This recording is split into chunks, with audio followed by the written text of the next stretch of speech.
আজ দেখুন লোভনীয় টক রান্না করেছি। যা গরম পড়েছে এভাবে টক রান্না করলে খেতে কিন্তু খুব ভালো লাগবে। আজ মাছের ডিম দিয়ে টক রান্না করব। এটা বোয়াল মাছের ডিম। ডিমকে আমি ভালো করে ধুয়ে নিয়েছি, এখন অফ ক্যামেরাতে কেটে নিব। কেটে নিয়েছি, ছোটো ছোটো পিস করে কেটে নিয়েছি। আসসালামু আলাইকুম, ওয়েলকাম টু উর্মিস কিচেন। সবাই কেমন আছেন? নিশ্চয়ই ভালো আছেন, আল্লাহর রহমতে আমরাও ভালো আছি। আর এখানে টমেটোকে ধুয়ে নিয়েছি, আস্ত টমেটো, ছোটো ছোটো টমেটো। আর চুলায় বসিয়ে দিয়েছি রান্নার জন্য। আমি একেবারে শর্টকাটভাবে রান্না করব। আর দিয়েছি আদা রসুনের পেস্ট, আর পেঁয়াজ কুচি, আর মরিচের গুঁড়া, হলুদের গুঁড়া, আর একটু পাঁচফোড়ন দিয়েছি। দিচ্ছি স্বাদ মতো লবণ, আর দিয়ে দিচ্ছি তেল। একদম শর্টকাটভাবে রান্না করছি। এখন ঢাকনা লাগিয়ে চুলার আগুন জ্বালিয়ে দিয়ে কিছুক্ষণ রান্না করব।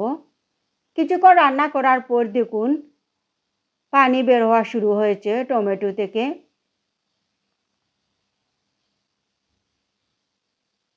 মাশাআল্লাহ, খুব মজাদার হয়েছিল এই টক রান্নাটা। এখন ঢাকনা লাগিয়ে আরও কিছুক্ষণ রান্না করব। আরও কিছুক্ষণ রান্না করার পর দেখুন কত পানি বের হয়েছে টমেটো থেকে। আর এখন একটা আলু মেশার দিয়ে এভাবে মেশ করে নিচ্ছি। আর টমেটোগুলো একেবারে গলে গিয়েছে দেখুন। একদম সহজভাবে রান্না করেছি, শর্টকাটভাবে। আর এখন ডিমগুলা দিয়ে দিচ্ছি। ডিম দিয়ে নেড়েচেড়ে দিচ্ছি। ডিম দিয়ে কিছুক্ষণ পরপর নেড়েচেড়ে দিতে হবে, না হলে নিচের দিকে লেগে যাবে।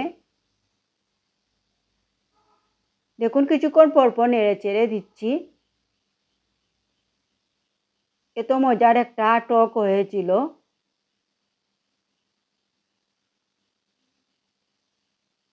এখন একটু পানি দিয়ে দিচ্ছি। টকের মধ্যে একটু ঝোল হলে খেতে আসলে খুব ভালো লাগে।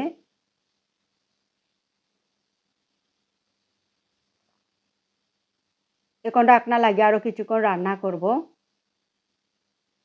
এখন দিয়ে দিচ্ছি ধনিয়ার পাতা। ধনিয়ার পাতা দিয়ে আরও কিছুক্ষণ রান্না করব। দেখুন আমার টক রান্না রেডি হয়ে গিয়েছে। আর কতটা মজাদার হয়েছে দেখুন, কতটা লোভনীয় হয়েছে। গরম গরম ভাতের সাথে খেতে কিন্তু দারুণ লাগবে, আর বাচ্চারাও খেতে খুব পছন্দ করবে।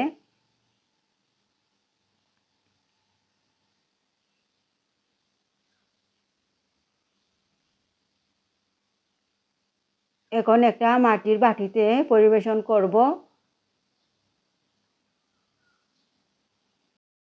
দেখুন মাটির বাটিতে পরিবেশন করার পর কতটা লোভনীয় হয়েছে, মনে হচ্ছে এখনই খেয়ে ফেলি আবার।